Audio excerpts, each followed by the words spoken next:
નમસ્કાર વિદ્યાર્થી મિત્રો. હું છું સુથાર અમિત અને સ્વાગત છે તમારું સાવરિયા ક્લાસીસની અંદર. તો welcome to the new classes.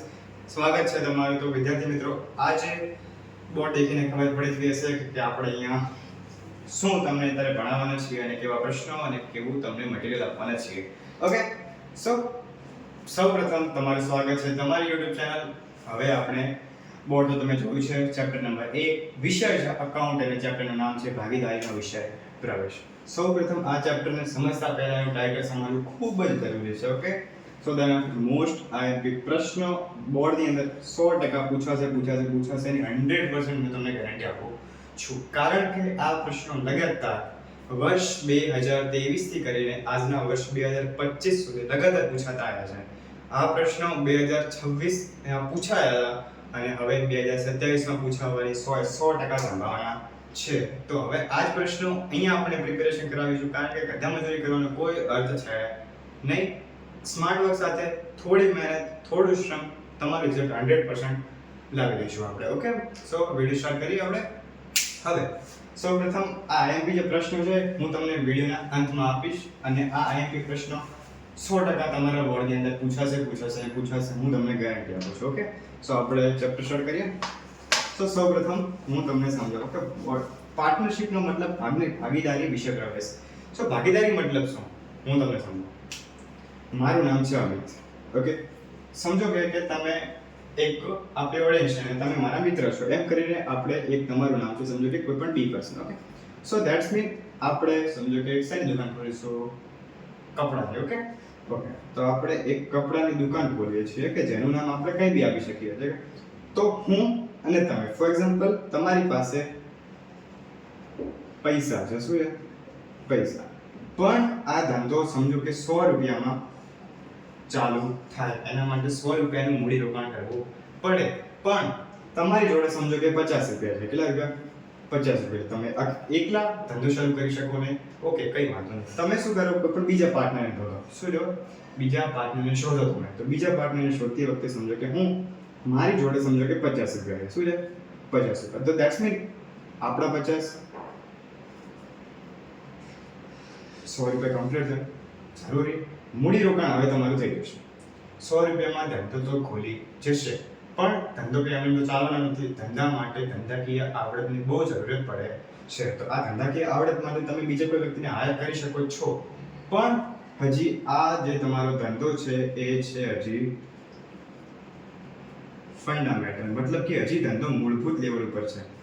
હજી ધંધો કોઈ અપ લેવલ ઉપર ગયો નથી. એટલે શું કરીશું? એ અને બી બંને ભાગીદારો ભેગા થઈને જ આ ધંધાનું સંચાલન અથવા કે મેનેજમેન્ટ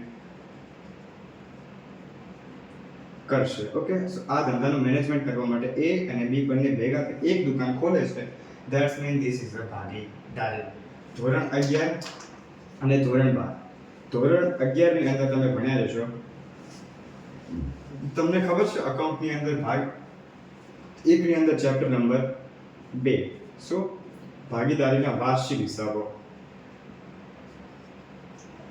આ હિસાબોની અંદર તમારે કોઈ સિંગલ પર્સનના હિસાબ નથી કરવાના, તમારે કરવાના છે ભાગીદારોના. જેમ કે કોઈનું નામ હરા હતા અને મીરાના તારીખ 31/3/17 ના રોજના ભાગીદારીના કાચું સરવૈયું આપેલું હોય, એના પરથી આપણે વેપાર ખાતું, નફા નુકસાન ખાતું, ફાળવણી ખાતું, પાકું સરવૈયું, ભાગીદારોના મૂડી ખાતા, ભાગીદારોના ચાલુ ખાતા, આ બધું બનાવવાનું. પણ તમે ધોરણ 11 ની અંદર તમને એટલો તો ખ્યાલ આવ્યો હશે કે કઈ એન્ટ્રી કેવી રીતના અને કયા પક્ષ પર કરવાની. ઓકે, તો મેં તમને સૌપ્રથમ સમજાવ્યું કે ભાગીદારીનો મૂળ મતલબ છે શું.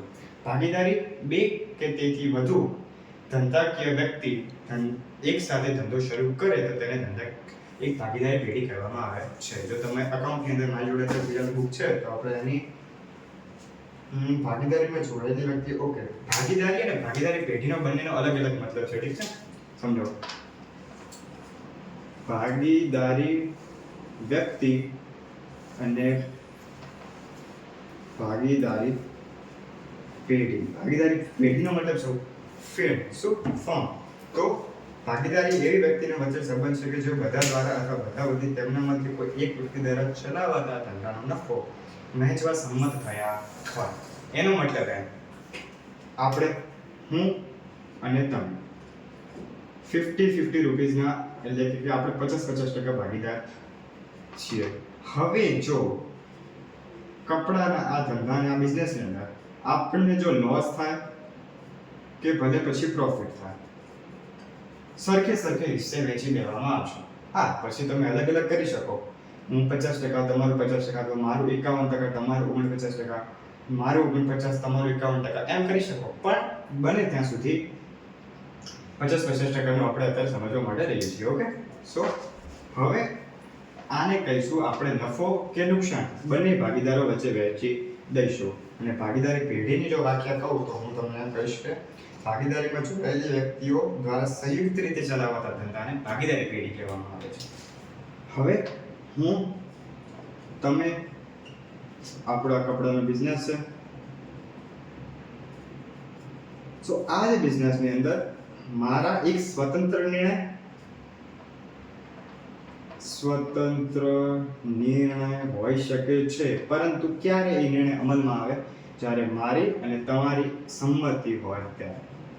સંમતિ, હું તમારો એજન્ટ કહેવાઉં, તમે મારા એજન્ટ કહેવાઓ, એવી રીતના કરીને આપણે ભાગીદારી પેઢીની સ્ટાર્ટિંગ થશે.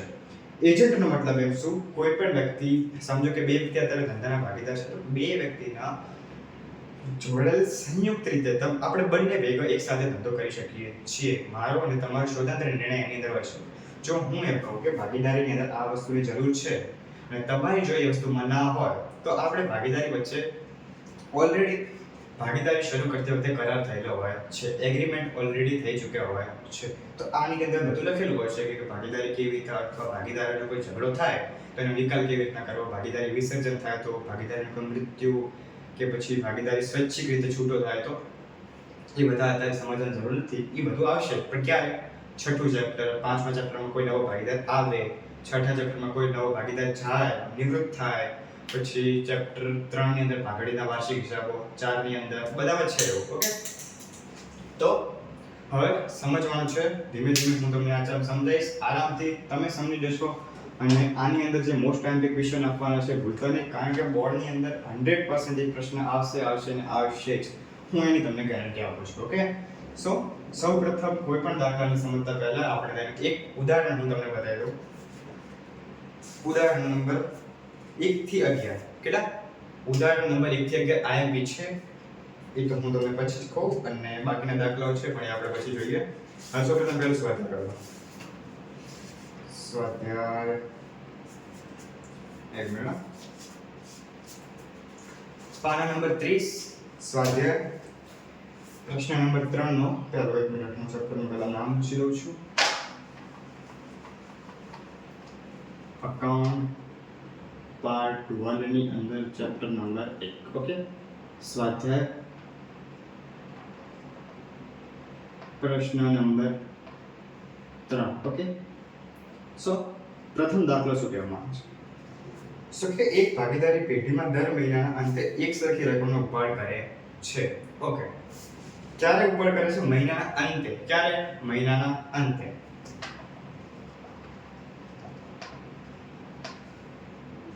એમ કીધું હોય કે મહિનાના શરૂમાં?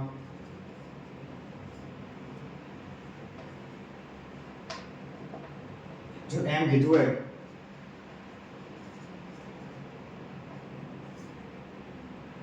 હવે આ તો તમારા અત્યારે અભ્યાસક્રમમાં નથી, પણ ક્યાંયથી પણ બોર્ડની અંદર બોર્ડ પ્રશ્ન પૂછી શકે છે. તમને તો ખબર છે કે સર મહિનાની અંતે કરે અને મહિનાની શરૂઆતમાં કરે તો શું લખવાનું? પણ 15 એટલે કે અડધા મહિને કરે તો પ્રશ્ન થાય, કઈ માથા આવે? Okay, just C that we first of all just find that અગર મહિનાની લાસ્ટમાં એટલે કે અંતે કરે છે તો that's mean the answer was 66/12. and મહિનાની શરૂઆતમાં કરે છે તો 7/8 and 15 દિવસે કરે તો ધ્યાનથી પ્રશ્ન પૂછાઈ શકે છે 72/12. ઓકે, આઈએમપી છે. આ પ્રશ્ન પૂછાયો નથી, પણ પૂછાવાનો ખ્યાલ હોય છે, કારણ કે બોર્ડ ગમે ત્યાંથી પ્રશ્ન પૂછે. બોર્ડનું કોઈ ફિક્સ હોય નહીં. હા, પણ પરીક્ષા તમારી ટેક્સ્ટબુક એટલે કે તમારી ભગવદ્ ગીતા, તમારી જે ગણિત, તમારી જે અકાઉન્ટની જાડી ચોપડી છે, ભાગ 1 અને ભાગ 2, એ તમારી ભગવદ્ ગીતા છે. શું છે? ભગવદ્ ગીતા. ભગવદ્ ગીતાની બહાર કંઈ પૂછશે નહીં, એની હું તમને ગેરંટી આપું છું. બોર્ડ કોઈ દિવસ એવો બહારનો પ્રશ્ન પૂછે જ નહીં.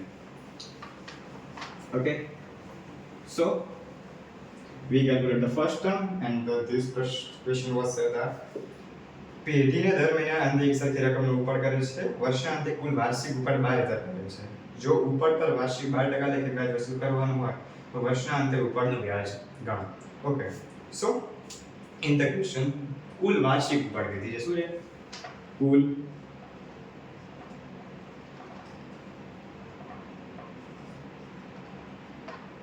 વાર્ષિક ઉપાડ. વાર્ષિક ઉપાડનો મતલબ એમ કે એ ટોટલ 12 મહિનાની ઉપાડ છે. લખવાનું નથી પણ સમજવાનું છે. કુલ વાર્ષિક ઉપાડ છે 12,000 રૂપિયા. કેટલી રૂપિયા? 12,000 રૂપિયા. આ વાર્ષિક છે તો એની માસિક કેટલી થાય? માસિક ઉપાડ બરાબર 12,000 ભાગ્યા 12 લખાય. ઓકે, હવે 12,000 ભાગ્યા 12 કરો. કેટલો જવાબ આવે? 12,000 રૂપિયા. ઓકે, આ જે 1,000 રૂપિયા આવી છે તમારી ઉપાડ,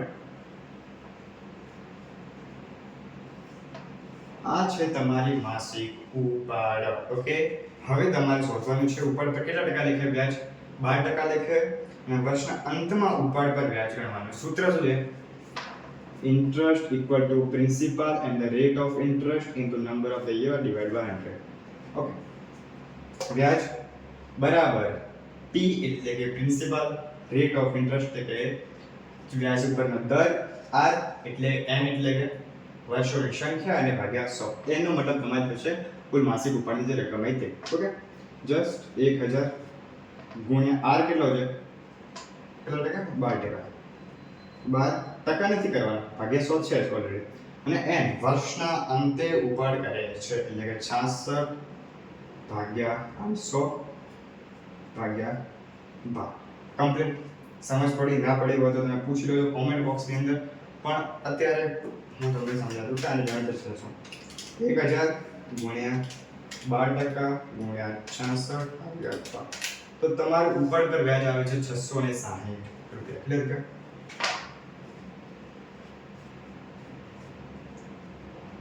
₹660. ઓકે, બતાવી દઉં તમને વખત.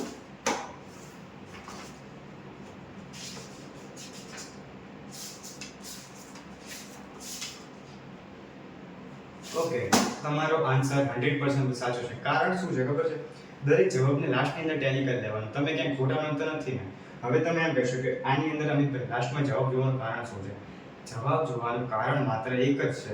જો બોર્ડની અંદર તમને આવી ભૂલ થઈ ગઈ તો તમે ભૂલથી 660 ને 66 લખીને આવી ગયા તો પ્રોબ્લેમ થાય. માટે જવાબ ટેલી કરવો ખૂબ જરૂરી છે. અત્યારે કોન્ફિડન્સ જરૂરી રાખો કે આપણાથી ભૂલ ન થાય. પણ એવું કોણે કીધું કે ન થાય? થઈ જાય તો ખ્યાલ રાખવાનો છે. ઓકે, હવે આગળ પહેલો દાખલો ખબર પડી? ન પડી હોય તો હજી હું એક વખત તમને સમજાવી દઉં. ઓકે, કુલ વાર્ષિક ઉપાડ 12,000 રૂપિયા. 12,000 માં એની માસિક ઉપાડ ગોતવાની છે. હું તમારી જોડેથી 12,000 રૂપિયા એક વર્ષના લઉં છું તો એક મહિનાના કેટલા? 1,000 રૂપિયા. ઠીક છે, તો 1,000 રૂપિયા જો હું તમારે એક મહિનાના તમારી જોડેથી લઉં તો 12 મહિના થઈ ગયા 12,000 રૂપિયા. ઓકે, આ ખાલી ગણતરી આ તમારે લખવાની નથી. ઓકે, ધેન આફ્ટર આપણે જે ઉપાડ પર વ્યાજ ગણવાનું છે તેનું સૂત્ર I equal to principal and the rate of interest and number of the year divided by 100. 1,000 રૂપિયા એટલે 12% કરો ગુણ્યા 66 ભાગ્યા 12 કરો તો તમારો જવાબ 660 રૂપિયા દે. ઉપાડ પર વ્યાજ બરાબર 660 રૂપિયા થશે અથવા છે. થશે લખવાનું ચાલો. બરાબર સમજ્યા આટલો? Okay, next.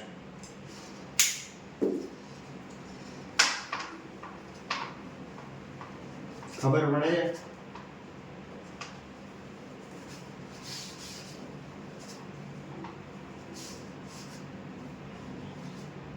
હું તમને 100% ગેરંટી આપું છું કે અભી હાલ છે હું તમને આઈપી આપવાનો છું કે બોર્ડની લાસ્ટ પરીક્ષા એટલે કે જે તમારો લાસ્ટ કે ત્રીજા મહિનામાં લગભગ હા માર્ચની અંદર જે તમારી બોર્ડની જે અકાઉન્ટિંગ પરીક્ષા આવીને ફાઇનલ એ પ્રશ્ન હશે ભલે બોર્ડે રકમ ચેન્જ કરી હશે પણ પ્રશ્ન એ પેટર્નમાં જ પૂછાયા છે. ગેરંટી આપું છું એવી રીતના રહેશે.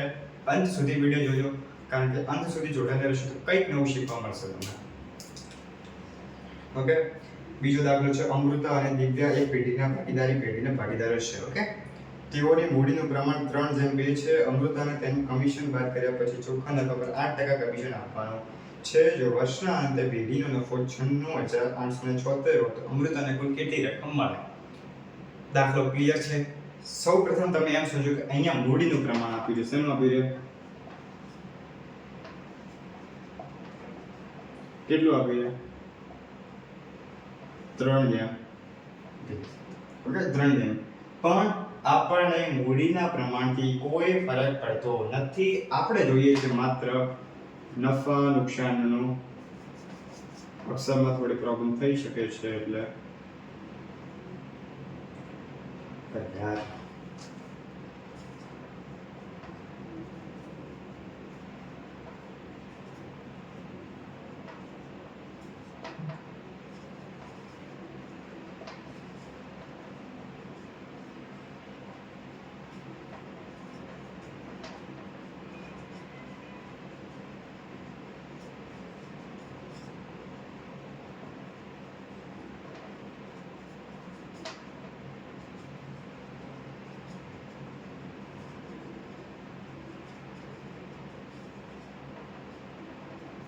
ઓકે, ખબર પડી?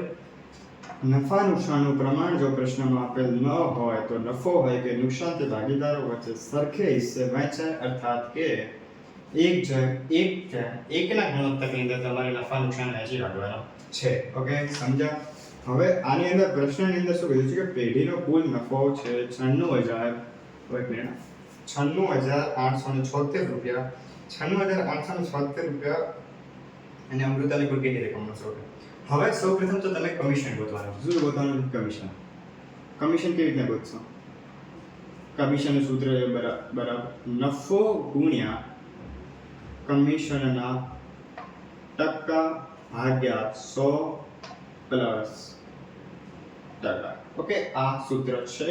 નફો છે 96,876. એના ઉપર કમિશન આપવાનું છે આપણે 8% ગુણ્યા 8 ભાગ્યા 100 પ્લસ 8. કમ્પ્લીટ? ખબર પડી? હવે તમે આનું કમિશન શોધો. 96,876 ગુણ્યા 8 ભાગ્યા 108. 108% ઇક્વલ દબાવો. આ તો હજી તમને મળી કમિશન. હજી કમિશન મળ્યું છે 96,876 રૂપિયા ઉપર. આપણે કોણ કમિશન બોલવાનું છે? અમૃતાનું. તો અમૃતાનું કમિશન છે 7,176 રૂપિયા. તો હવે વહેંચણી પાત્ર નફો કેટલો? વહેંચણી પાત્ર નફો બરાબર કુલ નફો ઓછા કમિશન. કુલ નફો અહીંયા હું ગણતરી દર્શાવું છું. 96,876 માઇનસ 7,176. ગણતરી કરો. 96,876 માઇનસ 7,176. નફો છે 89,700. ભાગીદારો કેટલા છે? 2. તો બંને ભાગીદારો વચ્ચે સરખા હિસ્સે આપણે આ નફો વેચી દઈશું. તો એક જણાના ભાગમાં 44,850. ઓકે, તો હવે અહીંયા હું તમને સમજાવું કે અમૃતા અને દિવ્યા. ઓકે, અમૃતા અને દિવ્યા એકનો નફો મળશે એને 44,850 રૂપિયા પ્લસ કમિશન 7,176. તો અમૃતાનું કમિશન થશે 44,850 પ્લસ 7,176 52,026 રૂપિયા. આ મળ્યું અમૃતાનું કમિશન. ઓકે, હવે જવાબ આપણે ટાઈ કરી દઈએ.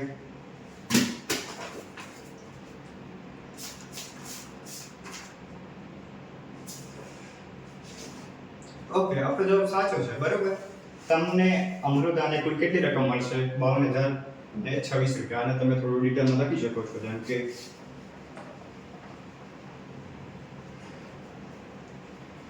તો વહેંચણી પાત્ર નફો બરાબર કુલ નફો ઓછા કમિશન બરાબર 96,876 માઇનસ 7,176. જવાબ કેટલા આવ્યો હતો? 83,700 કઈ જવાબ હતો? 96,876 માઇનસ 89,700. અહીં ભાગીદારોનું મૂડીનું પ્રમાણ આપેલું હોવાથી જ્યારે નફા નુકસાનનું પ્રમાણ આપેલું નથી, તેથી નફો આપણે ભાગીદારો વચ્ચે સરખા હિસ્સે વહેંચી દઈશું. એટલે કે અમૃતાના ભાગે નફો કેટલો આવશે? 89,700 ભાગ્યા 2. અમૃતાના ભાગે આવશે 74,850 રૂપિયા. તો નફો છે પ્લસ કમિશન.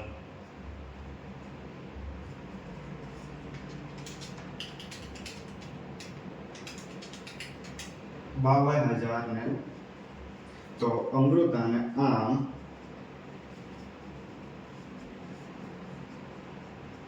₹52,000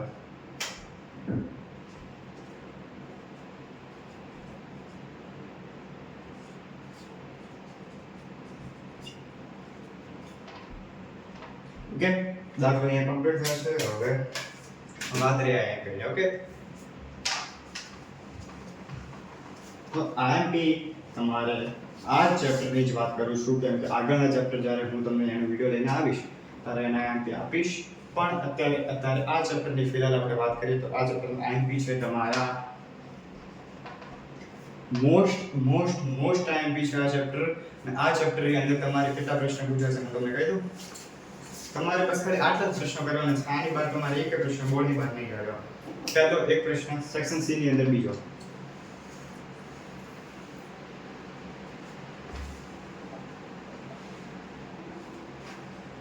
સી ની અંદર, બીજું છે ઉદાહરણ નંબર 1 થી 11 અને સ્વાધ્યાયનો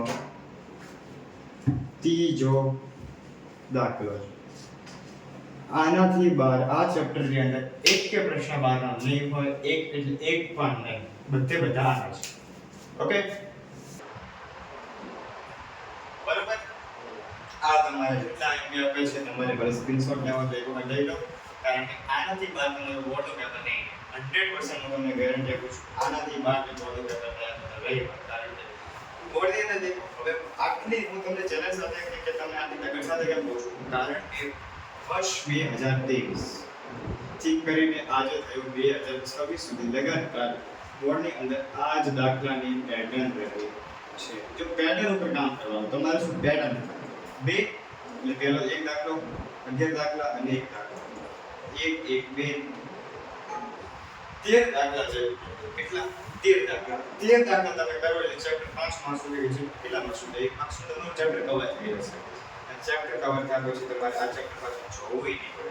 ઓકે, અને મોસ્ટ ઓફ બીજું કંઈ હોય તો એની અંદર છે તમારે એમસીક્યુઝ એસક્યુ ના બધા ક્વેશ્ચન પૂછાય એની તો આપણે પ્રિપેરેશન કરીશું. પણ આજના માટે આપણે મળીએ છીએ એક નવા વિડીયોની અંદર. અને આ લેક્ચરની અંદર જો તમે આવ્યા છો તો તમે આ લેક્ચરને લાઈક, સબસ્ક્રાઇબ અને કોમેન્ટ કરો, કારણ કે તમારો સાથ સહકાર અમને જુસ્સો આપે. તમારી જો વસ્તુ એમ છે, દેખો, તમારી એક લાઈક, તમારો એક સબસ્ક્રાઇબ અને તમારો એક અમારા માટે એક આ જેવું છે. જો તમે અમારા માટે આટલું કરો છો તો હું તમારા માટે ભણાવવા પાછળ ક્યાં પાછળ કરું. આવા જ મુદ્દા કે હું ચેપ્ટર નંબર 2, 3, 4 ભાગ 1 અને ભાગ 2 ના પણ લઈને આવીશ. ઓકે, મળીએ છીએ આજના માટે. મળીએ એક નવા વિડીયો. ઓકે.